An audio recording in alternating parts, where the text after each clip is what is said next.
Desde los primeros momentos de la guerra comienzan las evacuaciones de la población civil.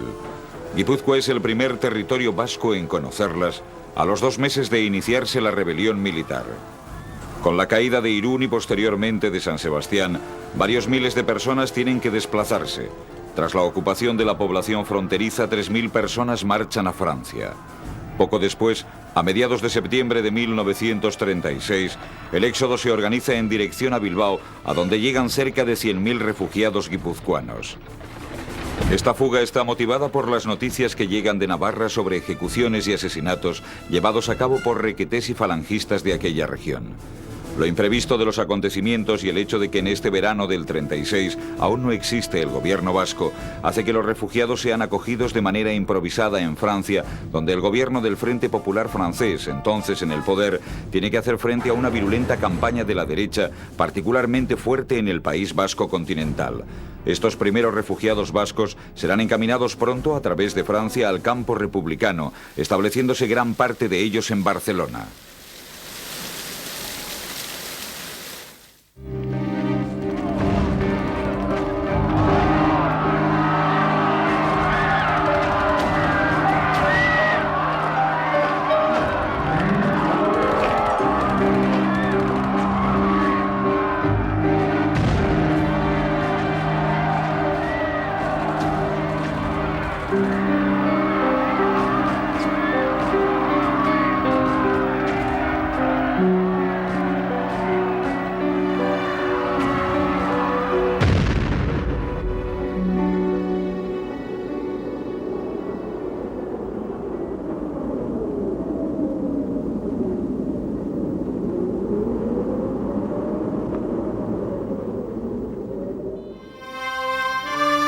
En otoño de 1936, la situación del conflicto civil de España cambia de rumbo al formarse el gobierno vasco, con los distintos departamentos. Se crea un nuevo Estado que se hará cargo de las labores asistenciales y de evacuación.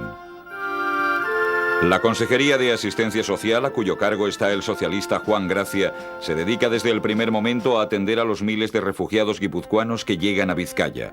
La llegada masiva de fugitivos de Guipúzcoa plantea un problema en lo que se refiere a la acogida y abastecimiento que es urgente resolver. Además, otras consejerías desempeñarán también un importante papel en este terreno, como la de Sanidad dirigida por el republicano Espinosa, la de Cultura dirigida por el nacionalista Leizaola y la de Gobernación bajo la responsabilidad del también nacionalista Telesforo Monzón.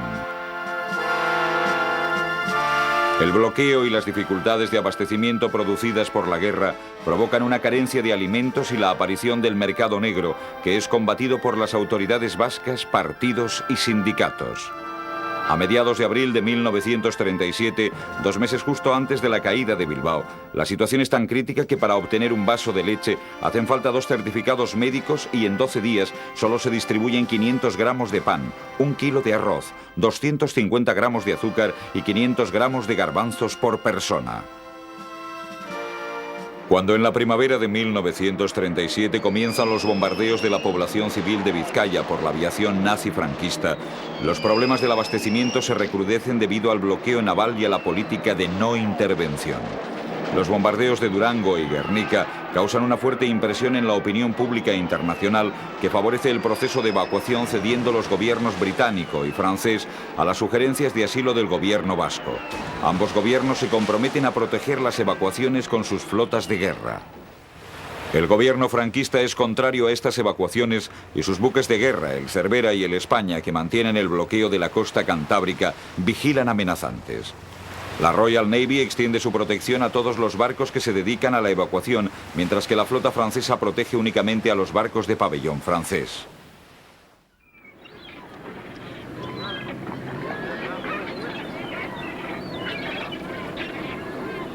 Marzo de 1937. De manera preventiva, el gobierno vasco organiza en el puerto de Bermeo una expedición con 450 niños. El ejército rebelde ultima las maniobras de preparación de la gran ofensiva sobre Bilbao. 2 buques ingleses, el Campbell y el Blanche, partirán de Bermeo con destino a la isla francesa de Olorón. Las caras de aquellas madres destrozadas por la angustia ilustran los instantes de lo que sería la primera expedición de niños de la guerra. Escenas repletas de dramatismo salpican el puerto de Bermeo. Una escala separa el muelle del barco de los brazos de la madre a los del personal docente y sanitario que los acompañará a lo largo del viaje.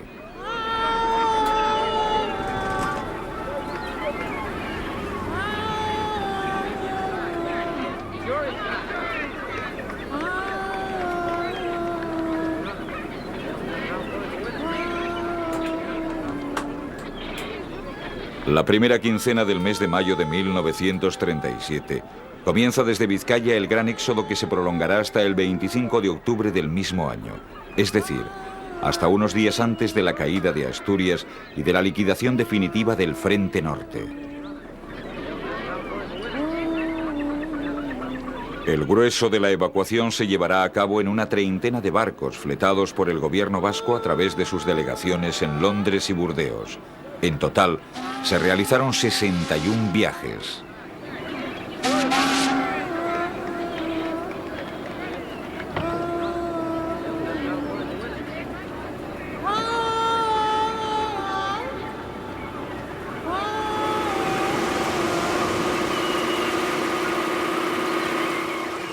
Al empeorar la situación militar en la primavera de 1937, aumentó el número de las expediciones. Una de las más espectaculares se organizó el 6 de mayo desde Santurtzi.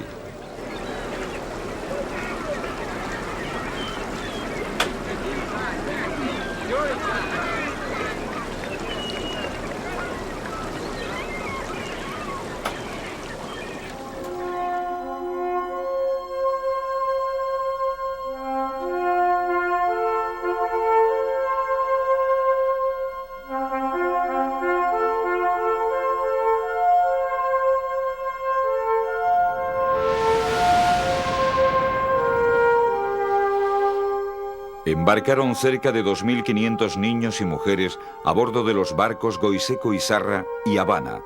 Los puntos de destino están en la costa atlántica francesa, concretamente en los puertos de La Rochelle, Poillac y La Palisse. El buque de guerra franquista Almirante Cervera intenta cortarles el paso, pero la intervención de la flota británica y francesa le hace desistir del empeño. Agerte egun gerrako barku bat, eta San Zerbera, eta gu negarrez atzera una etorriko aginduk euskule atzera Euskal Herri edo Espainiara bat esareko. Eta gero agerteak zen 3 barku gerrakoak, inglesak, eta gu erdin guatu, eta erabuzkun larrozen janeño. En los momentos de la ofensiva final sobre Bilbao, continúan organizándose expediciones a Francia que son acogidas en campamentos cercanos a la costa. Posteriormente, los niños son distribuidos por el interior de Francia, donde se establecen en diferentes tipos de colonias infantiles. El tipo de colegio, internado, en el que se continúa con la enseñanza interrumpida al salir de Bilbao, y las colonias infantiles mantenidas por diversas organizaciones francesas o internacionales, como el Comité de Acogida a los Niños Vascos, Socorro Rojo Internacional, los Cuáqueros o los Masones. El mayor número de evacuaciones se produce entre el 7 de mayo y el 12 de junio de 1937, pocos días antes de la caída de Bilbao. La evacuación de Vizcaya supuso la llegada a Francia de más de 25.000 refugiados. Las evacuaciones no fueron obligadas, como acusaron los franquistas en una virulenta campaña propagandística, sino voluntarias. Todos los niños que salieron lo hicieron con la autorización de sus padres, que además podían elegir el destino de sus hijos según sus preferencias o afinidades ideológicas, como en el caso de quienes marcharon a la Unión Soviética. Otros muchos niños fueron enviados desde el primer momento hacia el territorio catalán, todavía en poder de la República. El 20 de mayo de 1937 zarpa el Habana con una expedición de niños vascos rumbo al puerto inglés de Southampton.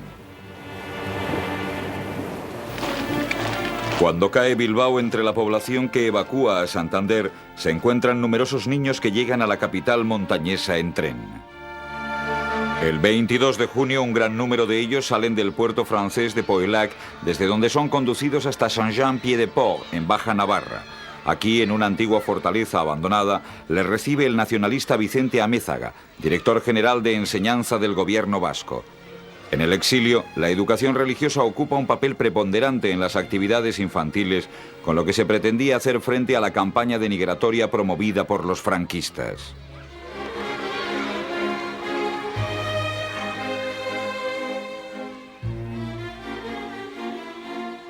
Etorri gintzan ustaritzera, garako ustaritzera. Eta ustaritzen, ez duzkun begi honegaz ikusten bai, gorri garela eta gorri garela. Da, han gero bertako alkatea, Jon Botiste uzeno, koixo bat, da guk esatu uzkun. Zu gorrie, Franco, samea kendu zuri, Franco zuri samea kendu, esatu uzkun. Da gero, Don Gelazio, guk emesea urrungo domekan, mesara joatek gintzan, ustaritzera. Da, herri guzti joan zan, ikusten, ia, gorrien apaisak, zelango mesea esatenaren. Zelango mazia. Ikusi hori neba, eskarela gu zerak. Danak, gorriek, apaisa du gorriek. En efecto, la evacuación de los niños provocó una campaña virulenta de los franquistas que acusaban al gobierno vasco de todo tipo de crímenes como el de pervertir a la infancia, exponiendo a los niños a toda clase de peligros y perversidades. Según el historiador Gregorio Arrien, en total fueron alrededor de 35.000 los niños vascos que abandonaron sus casas. 22.000 de ellos fueron a Francia, 4.000 a Cataluña, 3.200 a Inglaterra, 3.200 a Bélgica, 1.400 a la Unión Soviética y algunos centenares a Suiza y Dinamarca. Algunas colonias infantiles se especializaron de tal forma que llegaron a ser auténticos internados donde los niños recibían la educación interrumpida por la guerra. Las colonias que dependían de la Consejería de Cultura hacían un especial hincapié en la educación religiosa. Una parte de los niños desembarcados en Francia fueron conducidos a Bélgica siendo acogidos por las organizaciones católicas, siguiendo las indicaciones del cardenal Van Roy, por los comités socialistas o por la Cruz Roja.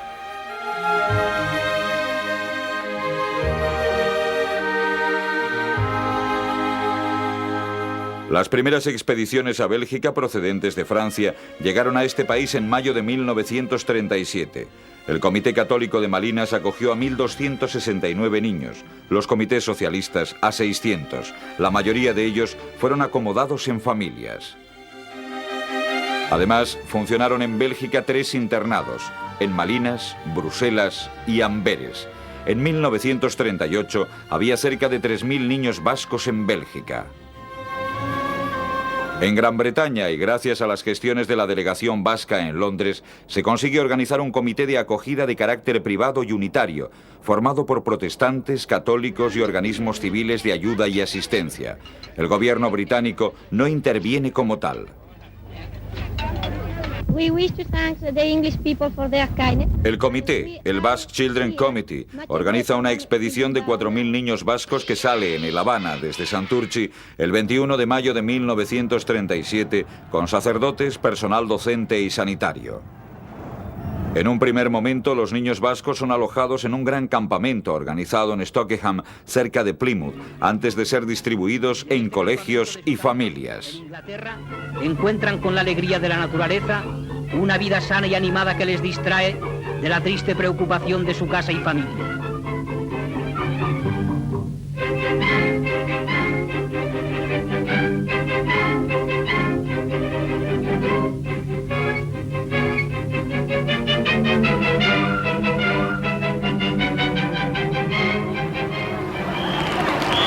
Rusia también acoge a niños vascos.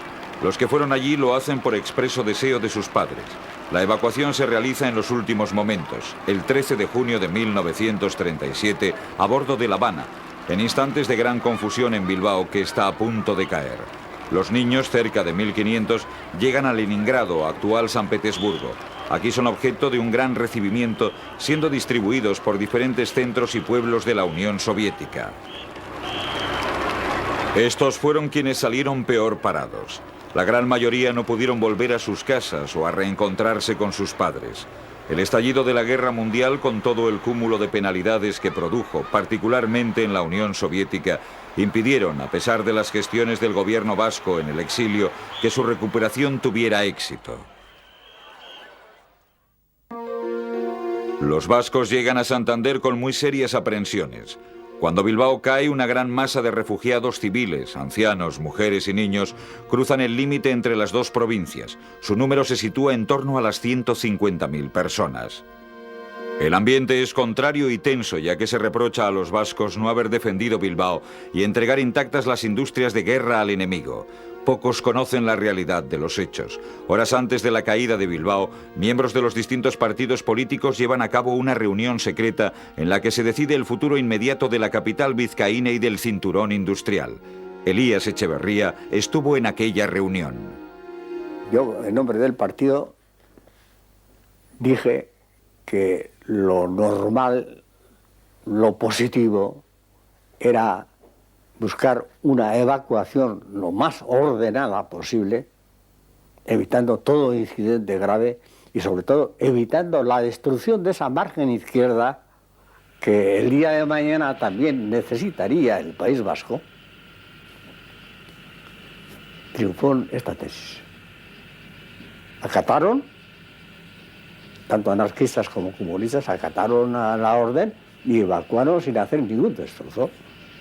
Se comunicó al gobierno y el gobierno al día siguiente ya dio las instrucciones correspondientes, nombró a Jesús Leizaola como consejero responsable de que la evacuación se hiciera en esas condiciones y se terminó el asunto.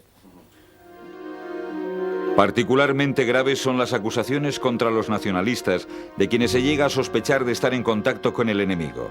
Se recela de ellos también por su profunda religiosidad. La situación de los refugiados llegados a Francia varió según los momentos y el desarrollo de la guerra. El gobierno francés, ante la masiva llegada de refugiados vascos, santanderinos y asturianos, va a dictar entre 1936 y 1938 dos órdenes de repatriación, refoulement, ante la incapacidad de absorber tal masa de exiliados. Tras la caída de Guipúzcoa y antes de la formación del gobierno vasco en octubre de 1936, habían sido repatriados a Cataluña unos 32.000 vascos. Las autoridades francesas daban opción a los refugiados para elegir el lugar de destino, la zona franquista a través de Irún o la zona republicana por la frontera catalana. De esta manera, aunque varios miles eligieron volver a sus casas en territorio franquista, otros muchos marcharon a Cataluña, donde la masa de refugiados aumentó considerablemente tras la caída de todo el Frente Norte. Desde finales de 1936, ya funcionaba en Barcelona una delegación del gobierno vasco que había sido fundada por Manuel Irujo. La primera sede de la delegación vasca se instaló en un piso cedido por la Generalitat catalana. A principios de 1937, la delegación desarrollaba sus actividades en varias secciones para atender a los primeros contingentes de refugiados vascos repatriados por el gobierno francés. La delegación estaba formada por una Secretaría General para el registro de los ciudadanos, pasaportes, presos, de la sección de asistencia social para el censo de refugiados, creación de refugios, distribución de ayudas, y la sección de sanidad que controlaba la labor de los médicos y la instalación y mantenimiento de los hospitales.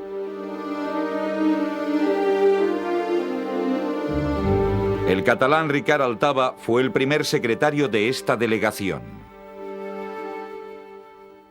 Entonces llegaban a la estación de Francia, aquí en Barcelona, muchos soldados, sobre todo los soldados que venían allí desarrapados, muertos de hambre, mal vestidos, y la gente, por la proximidad con la estación ferroviaria, alguno invitó, y ya después esto se normalizó, ya nos los enviaban allá. Y entonces fue por esto que yo recogí vascos. Empecé a recoger los primeros que llegaron de Irún, con los cuales un día fuimos a visitar, que ya tengo una fotografía por aquí para enseñarle, fuimos a visitar al presidente Companys, con el grupo de los de Irún, porque los dijo, yo fui a verle al presidente y le dije que llegaban allí muchos vascos, y dice, bueno, a mí, yo no, esto habla con alguien del ejército, a ver qué se hace con ellos, pero atiéndelos. Sí, sí, digo, ya estamos atendiéndoles. Y allí los comían, allí se vestían, y después los mandábamos hasta que se formó la compañía vasca, que fue al frente. Todos los refugiados debían inscribirse en la delegación para poder obtener los beneficios de la ciudadanía vasca y poder así optar a los servicios de ayuda de los diferentes departamentos. Varios miles de refugiados fueron alojados por la Consejería de Asistencia Social del Gobierno, que contó con la ayuda de la Generalitat. También colaboraron el Comité d'Ajut Infantil de la UGT, que creó colonias infantiles, el organismo Infancia Obrera de la CNT y varios comités internacionales como la Cruz Roja, el Socorro Rojo y otros. En julio de 1937, el presidente Aguirre hace una visita oficial a Cataluña, donde es recibido en loor de multitudes. El Lehendakari aprovecha la ocasión para reorganizar la delegación vasca.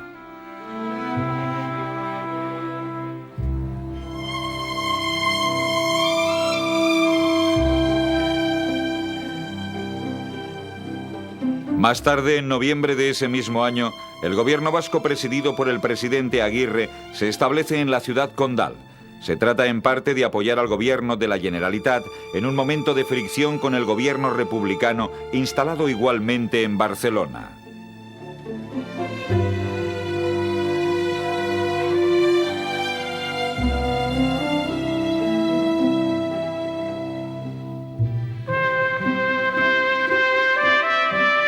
Reforzada así la presencia vasca desde el punto de vista político e institucional, se despliega una gran actividad que indudablemente da un carácter nacional al asilo vasco en Cataluña.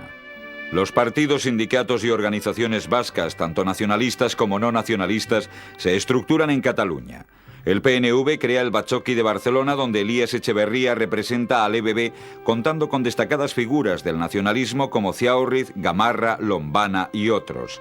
Acción Nacionalista Vasca está representada por su presidente Juan Carlos Basterra, además del consejero Nardiz y Tomás Bilbao, que a partir de agosto de 1938 sustituirá a Irujo como ministro de la República. Otras organizaciones nacionalistas como Emakume Abertzale Batzá, el ASTV o Mendigoizale Batzá cuentan también con representación en Cataluña.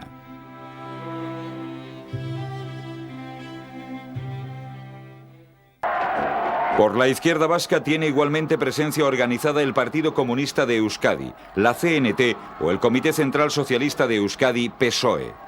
El Comité Central Socialista de Euskadi, que se ha constituido en plena guerra como futuro embrión de un partido socialista vasco, está dirigido por el alcalde de Portugalete, Cándido Busteros, y cuenta entre sus filas al bilbaíno Julián Zugazagoitia y al guipuzcoano Fermín Zarza.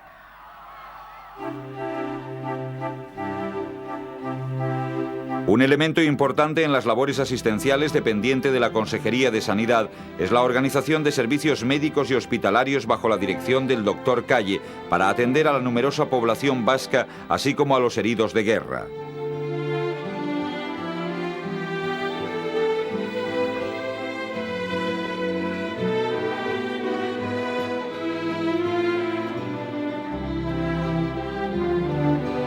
Así, el 15 de noviembre de 1937, se inaugura en Barcelona el Hospital Euskadi en un edificio cedido por el consulado francés en esta ciudad.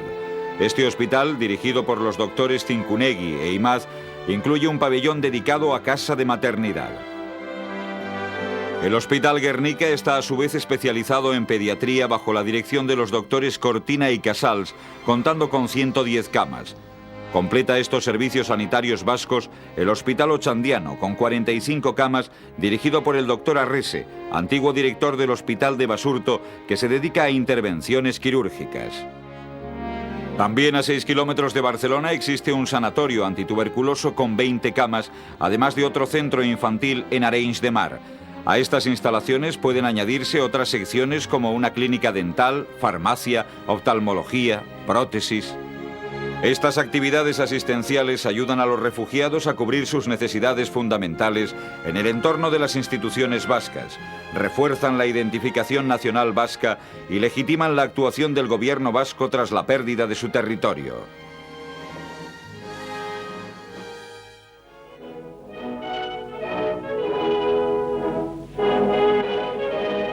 Estas imágenes recogen una emisión especial que el Servicio de Propaganda Republicano emitió con motivo de la visita de Aguirre a Cataluña.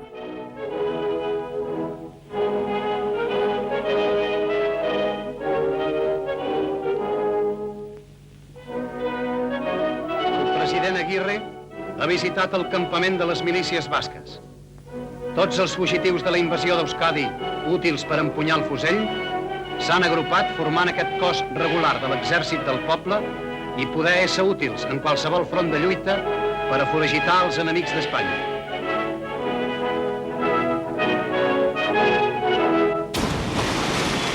El desarrollo de la guerra produce numerosos heridos que estaban hospitalizados en diferentes centros de Vizcaya.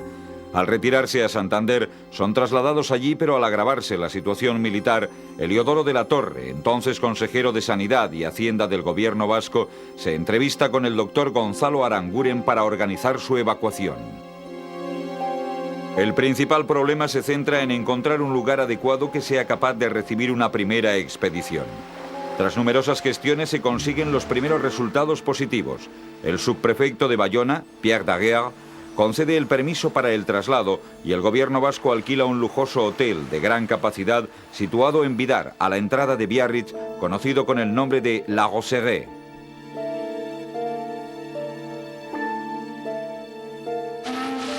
El 20 de agosto de 1937 sale el Bobby de Santander con 360 heridos de guerra. Pocos días después se habilitan en La Roseraie los primeros pabellones para acogerlos. Una parte de los heridos es evacuada a Barcelona, pero unos 200 se quedan en el nuevo hospital. En septiembre empiezan las primeras intervenciones quirúrgicas, amputaciones, extirpación de esquirlas y trozos de metralla, etc. Al año siguiente se inauguran ya nuevos servicios como otorrinolaringología, odontología y un servicio de maternidad. También se crearon talleres de rehabilitación. La Roseraie representa uno de los mayores logros de los servicios asistenciales del gobierno vasco en el exilio, pero conoció también problemas derivados de la pugna soterrada entre las fuerzas de izquierda vasca, que se resistían a aceptar el predominio político de los nacionalistas en las instituciones del exilio y el Partido Nacionalista Vasco.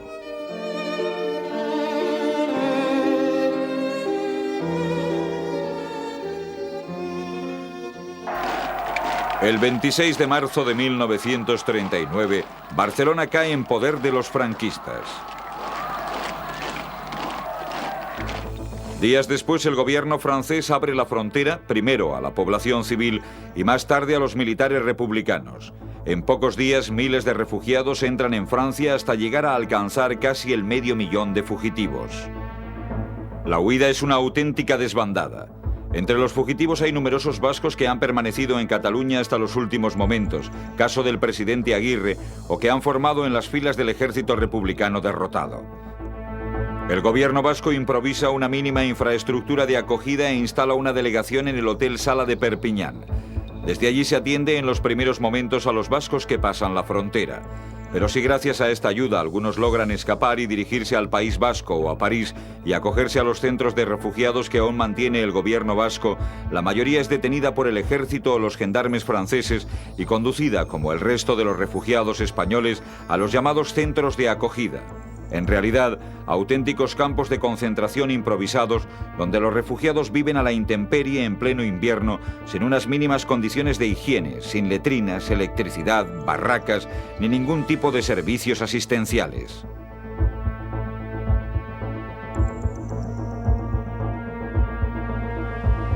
Algunos de estos centros de acogida se sitúan en las playas de los pequeños pueblos costeros del Rosellón francés, como en Arguelé. Aquí, en un enorme trozo de playa cercado por alambradas, sin ningún tipo de construcciones ni instalaciones sanitarias, los refugiados viven a la intemperie, estrechamente vigilados por los brutales y rapaces soldados senegaleses.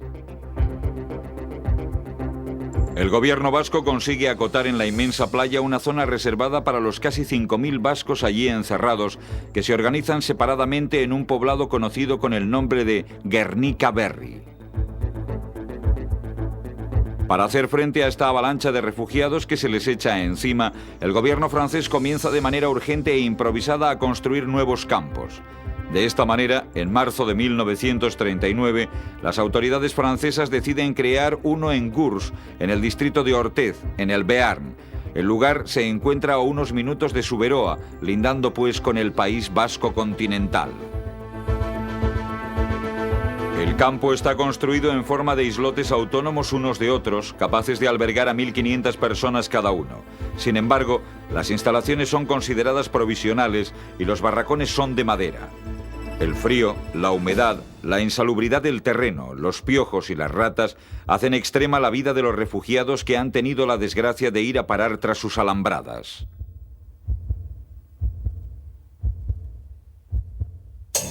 A comienzos de abril de 1939, cuando todavía no se ha terminado de construir el campo, llegan casi 1000 vascos provenientes del poblado de Guernica-Berry en Arguelé. En estos momentos se especula con la idea de que el gobierno francés quiere concentrar a todos los vascos en Gurs para constituir con ellos tropas de choque para intervenir en España, en el caso de que Franco entre en la guerra a favor de Hitler. En un periodo llega a haber 6.500 vascos internados en Gurs, que se encuentran organizados según las diferentes tendencias políticas. Los comunistas y los brigadistas internacionales, a quienes vemos llegando a Hendaya, controlan la organización del campo. Por su parte, los nacionalistas permanecen unidos con su propia organización. Mantienen contactos con el exterior a través de Telesforo Monzón y llegan incluso a organizar sus propios servicios religiosos con el sacerdote Iñaki Azpiazu, que ejerce como capellán. Para sobrellevar la vida concentracionaria se organizan actividades culturales y deportivas. Se llegan a formar 3 orquestas, una de ellas, la vasca, dirigida por el donostiarra Regino Sorozábal, que crea también un coro y un grupo de dancharis que sirven para aliviar la situación de los reclusos.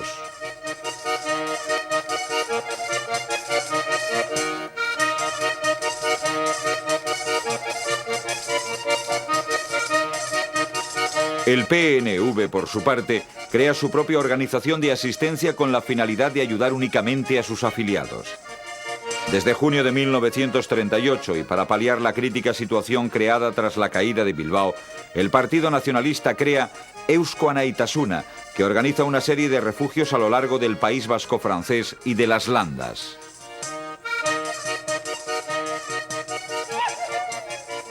Se dieron casas que estaban dedicadas a turismo, muchas de ellas, en donde se montaron los tindelaos, las camas y todo eso, las hicieron los mismos refugiados, con unas tablas y unas cosas, las hicieron. Se hizo de la forma más sencilla y más económicamente posible, pero muy digna, muy digna. Eusko Anaitasuna era la ayuda al refugiado vasco que estaba allí en condiciones había llegado a una situación extrema porque todo el mundo había llevado algún dinerillo o alguna joya o lo que sea, pero esas cosas se gastan pronto, ¿no? A los meses eso se termina y luego se encuentra con que allí, por ley y por la documentación que nos daban, teníamos prohibido trabajar, no teníamos posibilidad de nuevos ingresos. Y eso crea una situación lamentable de ahogo. Con el fin de aligerar los gastos de estos refugios y desterrar la ociosidad, se busca la colocación de los jóvenes en el duro trabajo de los pinos, consiguiendo así mejorar la situación de los refugiados. Se procura también, donde se dan las condiciones, desarrollar tareas agrícolas y algo de ganadería para el autoconsumo de los propios campos de refugiados. La finalidad de estos refugios es agrupar a los nacionalistas en un ambiente propio, lo que incluye desarrollar una serie de actividades políticas y culturales, como conferencias, clases de euskera, organización de grupos de danza y coros. El centro de la organización de Eusko Anaitasuna se encuentra en Capbretón, donde había un mayor número de refugiados, cerca de 300, y donde se organiza un bachoqui que dirige la vida orgánica de la colonia. En 1939, tras la caída de Barcelona, Eusko Anaitasuna llegó a acoger a cerca de 2.000 militantes del PNV. Las buenas relaciones de los vascos con las autoridades militares y civiles francesas propicia una estrecha colaboración con vistas a la incorporación de trabajadores vascos a las industrias de guerra. Al estallar la Guerra Mundial, se presenta la ocasión para utilizar la mano de obra de los refugiados. Algunos vascos entran a trabajar en empresas de París, otros en los arsenales de Tarbes o en la fábrica aeronáutica de Breguet en Bayona. Los internados en Gurs o instalados en los refugios del gobierno vasco en Lapurdi o en las Landas van a trabajar al arsenal de Tarbes y a su nuevo anexo en construcción en la Nemezán. Otros trabajan en las industrias de guerra de la región de Toulouse.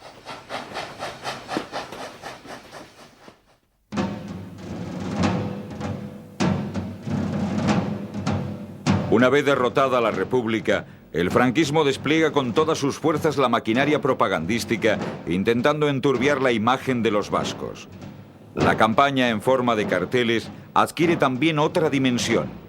Nodo realiza documentales de este tipo que intentan dar esta casi idílica imagen de los campos de prisioneros.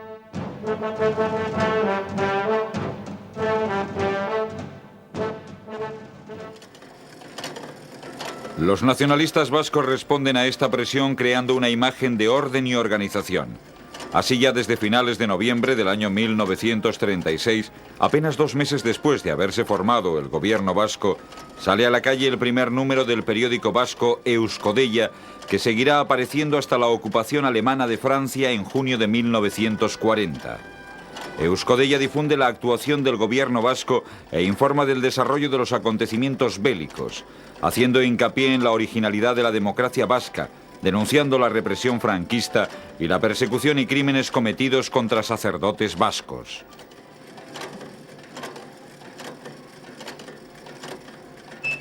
Se crea igualmente en el exilio, con el fin de difundir la imagen del pueblo vasco, el grupo infantil de danza y canto El Ayalay, dirigido por el músico y compositor Segundo Olaeta. Su lugar de origen, Guernica, sirve eficazmente a la campaña organizada por el gobierno vasco para contrarrestar la propaganda franquista. El grupo infantil recorre toda Francia, París, Lille, Dunkerque, Arras, durante 2 años, actuando muchas veces en fiestas religiosas en catedrales e iglesias de Francia.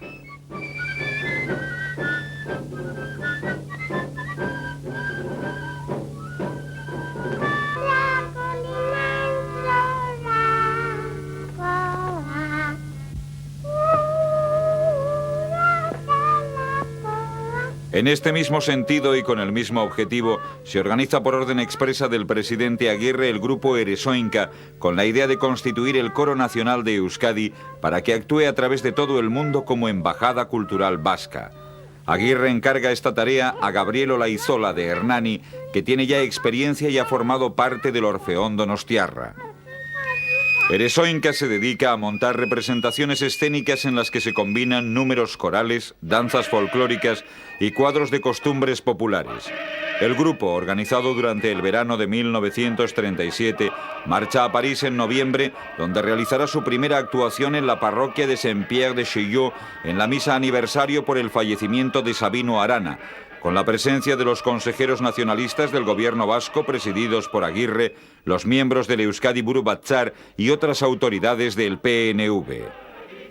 La gran gala de Eresoinka, compuesta por 100 personas, tiene lugar en diciembre de 1937 en la Sala Pleyel de París, a la que acude Aguirre, Irujo, el embajador republicano y gente del mundo de la política y la cultura como el pensador católico Jacques Maritain o el ministro demócrata cristiano Auguste Champentier de Rive, así como representantes del cuerpo diplomático latinoamericano. Después de una temporada en París, el grupo viaja por toda Europa cumpliendo su misión hasta el año 1939.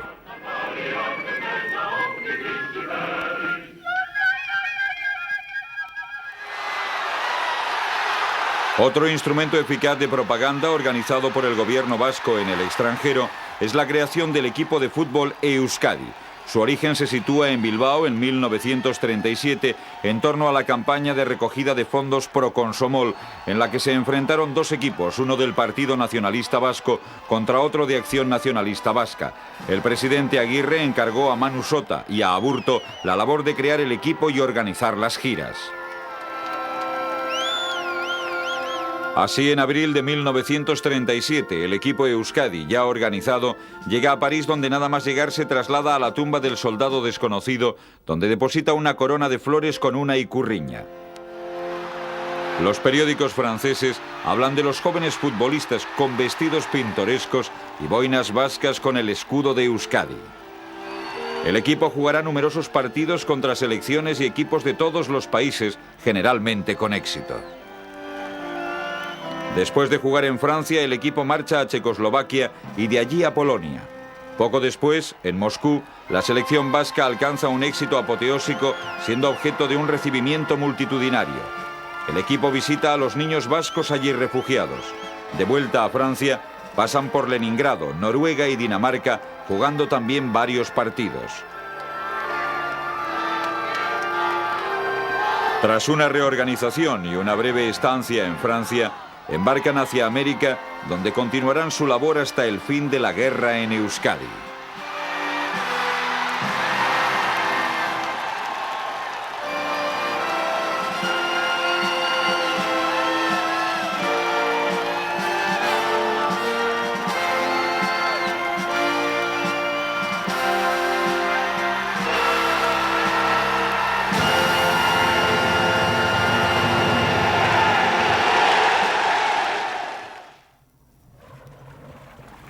La paulatina instalación de los refugiados vascos en Francia, que varió según los avatares de la guerra civil, adquiere el carácter de permanente al ser derrotada definitivamente la República en abril de 1939, finalizando así la guerra civil.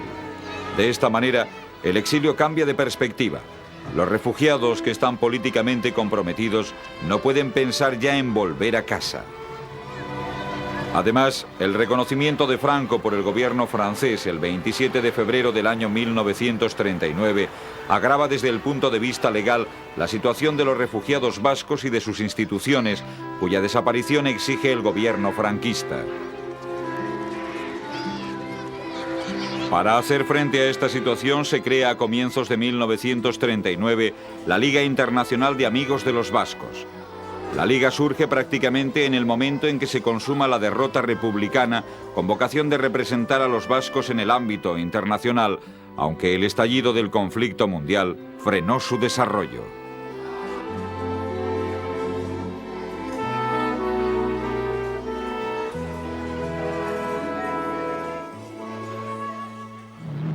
La Liga aparecía como una alternativa válida con carácter operativo al estar legalizada en Francia, lo que permitía seguir desempeñando de manera encubierta las funciones más importantes del gobierno, como refugios y centros de acogida, además de poder mantener una presencia política por mínima que fuese.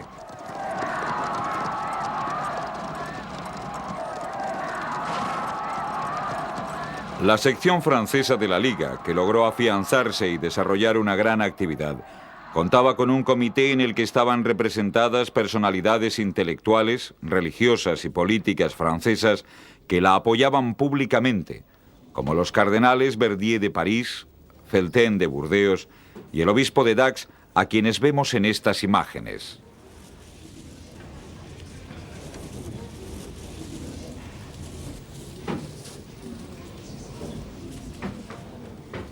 En los primeros momentos, cuando la guerra no estaba decidida todavía, los vascos refugiados viven con la esperanza de volver a casa. Pero cuando la situación militar empieza a empeorar con la ocupación del territorio vasco y la caída de todo el norte, muchos empiezan a pensar en otra solución. En Francia, ante la saturación de refugiados, las autoridades fuerzan las repatriaciones. Más tarde, con la derrota de la República, cesa toda esperanza. El porvenir se muestra amenazador ante el peligro del estallido de la guerra en Europa, lo que ocurre en septiembre de 1939. Existe además cierta tradición en el País Vasco de emigrar a América, donde existen ya colonias vascas asentadas desde hace mucho tiempo, donde algunos tienen parientes. Argentina es un caso típico. El gobierno vasco va a montar una red de delegaciones, primero en Europa, concretamente en importantes ciudades y capitales que sirven de respaldo político al gobierno vasco, para posteriormente desplegar la misma estructura al otro lado del Atlántico, en Norteamérica y Sudamérica.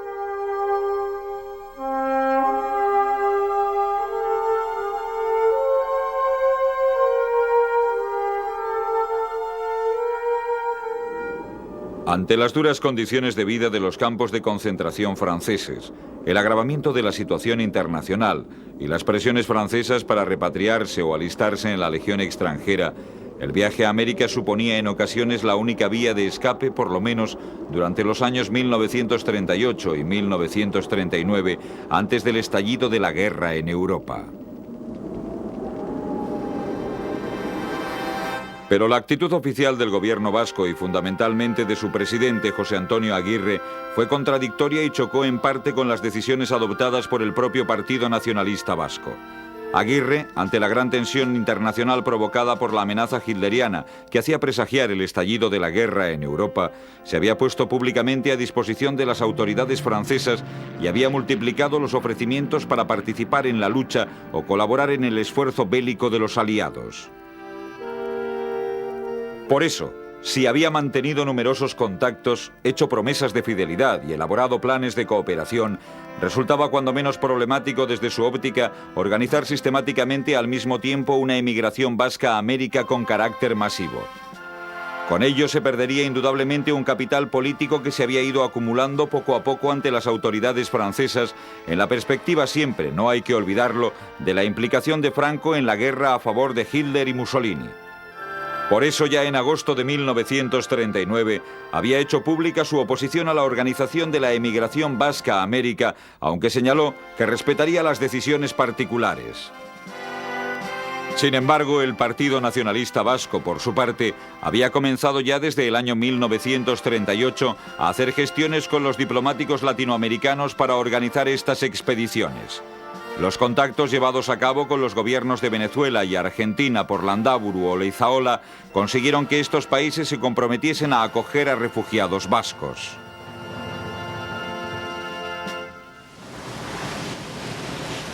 A finales de 1938 ya había algunos vascos que se habían dirigido individualmente a Venezuela, país que necesitaba mano de obra cualificada y que se encontraba además bastante despoblada. Más adelante, el gobierno venezolano aceptó acoger a refugiados vascos siempre que el traslado se realizase bajo control político, teniendo especial cuidado en que no llegase, como se decía en un documento de la época, ningún elemento extremista. De esta manera, el 23 de junio de 1939 salía de Bayona un grupo seleccionado de 82 militantes del Partido Nacionalista Vasco hacia el puerto de El Havre, donde embarcaron en dirección a Venezuela.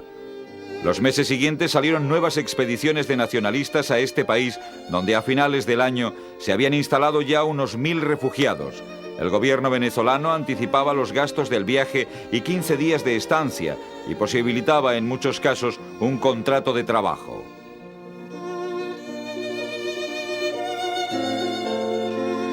Un proceso parecido al de Venezuela se desarrolló en el caso de la emigración vasca a Argentina. Este país tenía para los vascos algunos rasgos especiales que le diferenciaban del resto de los países latinoamericanos, ya que aquí la emigración vasca era muy importante y se había afianzado a lo largo de finales del siglo XIX y principios del XX. Los centros vascos eran numerosos y el Laurac Bat de Buenos Aires representaba una institución de renombre en la vida argentina. Además, en 1938 el presidente Aguirre había mandado allí al consejero Ramón Aldasoro para que crease una delegación del gobierno vasco y trabajase entre la población emigrada. Fruto de los contactos establecidos y de su gran actividad fue la creación en agosto de 1939 del Comité Pro Inmigración Vasca como una asociación argentina cuya finalidad era fomentar la emigración vasca a este país. La extracción social de los miembros del comité, todos argentinos de origen vasco, así como los apoyos recibidos, ayudaron mucho al desarrollo de sus actividades. El propio presidente del gobierno, Roberto Ortiz Lizardi, era también descendiente directo de vascos, pues su padre era de Zaya, Vizcaya, y su madre de Yanzi, Navarra. Así se logró que el gobierno argentino promulgase un decreto el 20 de enero de 1940 en el que, bajo la garantía, como se decía, moral y material del comité, que debía proporcionar los medios de asentamiento a los emigrantes, se permitía la entrada de emigrantes vascos procedentes de España o de Francia con la documentación que poseyeran, ya que muchos no tenían más que el famoso Igarovide o pasaporte expedido por el gobierno vasco. El decreto fue recibido como un triunfo y se organizaron pronto algunas expediciones de las que estaban excluidos los comunistas y los anarquistas. En junio de 1940, una expedición de 150 vascos organizada por el Comité partió de Marsella. Más tarde, en enero de 1941, salía también de Marsella a bordo del Alsina una gran expedición de refugiados republicanos en la que iban 80 vascos con destino a Argentina. La guerra, que mientras se había convertido en mundial, impediría la organización de nuevas expediciones. Por eso, a pesar de las expectativas suscitadas, el balance de las actividades del Comité Pro Inmigración Vasca fue más bien modesto, cifrándose en unos 1.400 refugiados los que llegaron a Argentina hasta el verano de 1940. Empezaba así, ya terminada la guerra civil, una nueva etapa, y el exilio se convertía en definitivo.